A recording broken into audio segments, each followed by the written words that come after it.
Roman হরপে Kokborok লিপি বোর্ডের পরীক্ষায় চালু করার দাবিতে আবারও সোচ্চার হলো টিএসএফ। সোমবার এই দাবি নিয়ে এই ছাত্র সংগঠনের সদস্যরা বিক্ষোভ দেখালো ত্রিপুরা মধ্যশিক্ষা পর্ষদের সামনে।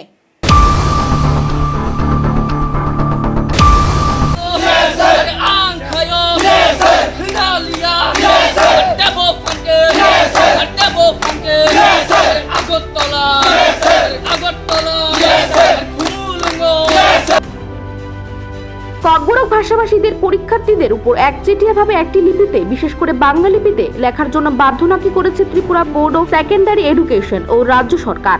বোর্ডের পরীক্ষায় ককবরক ভাষাভাষীদের জন্য রোমান লিপি এবং বাংলা উভয় লিপিতে লেখার ব্যবস্থা রাখতে হবে। এই দাবিতে সোমবার টিএসএফ মধ্যশিক্ষা পর্ষদের সামনে বিক্ষোভ প্রদর্শন করে। সংগঠনের নেতৃত্বরা জানিয়েছে, ককবরক ভাষার যারা কথা বলেন তারাই ঠিক করবেন তারা পরীক্ষায় উত্তরপত্রে কি লিপি ব্যবহার করবেন।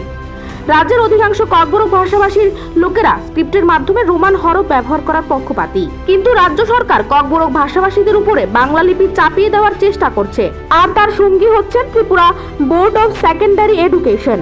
ককবরক ভাষাভাষীরা সরকার এবং টিবিএসসির এই অন্যায় সিদ্ধান্ত মানবে না। প্রয়োজনে রোমান হরফে ককবরক লিপি চালু করার দাবিতে আন্দোলন শেষ পর্যন্ত যাবে ককবরক ভাষাভাষীরা। সোমবার এমনটাই হুঁশিয়ারি দিল ত্রিপুরা স্টুডেন্টস ফেডারেশন। মাধ্যমিক ও উচ্চ মাধ্যমিক পরীক্ষার উত্তরপত্রে রোমান হরফে লেখার দাবিতে এদিন আবারও সোচ্চার হয় টিএসএফ। তাদের দাবি, তাদের উপর কোনো ভাষা লিপি চাপিয়ে দেওয়া যাবে না। গণতান্ত্রিক রাষ্ট্রীয় কাঠামোতে জোর করে কোনো লিপি চাপিয়ে দেওয়া যায় না। সংখ্যাগুরু অংশের লোকজনেরা যা স্থির করবে সেটাই গ্রহণ করতে হবে। কিন্তু ত্রিপুরা মধ্যশিক্ষা পর্ষদ এবং সরকার ত্রিপ্রাসাদের ন্যায্য দাবি মানতে রাজি নয়। এক্ষেত্রে ডক্টর অতুল দেববর্মা যেহেতু ককবরক ভাষাভাষীদের বাংলা লিপি ব্যবহার করার সুপারিশ করেছেন, তাতে তিনি ত্রিপ্রাসা সম্প্রদায়ের লোক কিনা তা নিয়েও সন্দেহ প্রকাশ করছেন টিএসএফ। এই টিবিএসসি অফিসটা এটা আমাদের জন্য জায়গাটা নতুন নয়, অনেকবারই আসতে হয়েছে আমাদের সেই একটা ইস্যু নিয়ে। আমাদের ককবরক যে রোমান স্ক্রিপ্ট ইস্যুটা নিয়ে আমরা এখানে বারবার আসতে হচ্ছে। ঘটনাটা হচ্ছে টিবিএসসি এবং ত্রিপুরা সরকার যেইভাবে একটা ভাষাকে নিয়ে যেভাবে রাজনীতি করছে এবং ছাত্রদের ভবিষ্যৎকে নিয়ে যেভাবে খেলা করছে, সেটা নিয়ে আমরা আজকে এখানে প্রতিবাদ একটা কর্মসূচি হাতে নিয়েছি।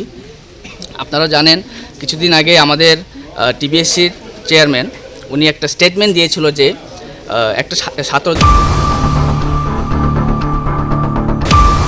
সংগঠনের মূল দাবি, বোর্ডের পরীক্ষায় ককবরককে তারা রোমান ভাষায় ব্যবহার করার পক্ষপাতী, আর এটাই ত্রিপ্রাসাদের 99% লোকজন চাইছে।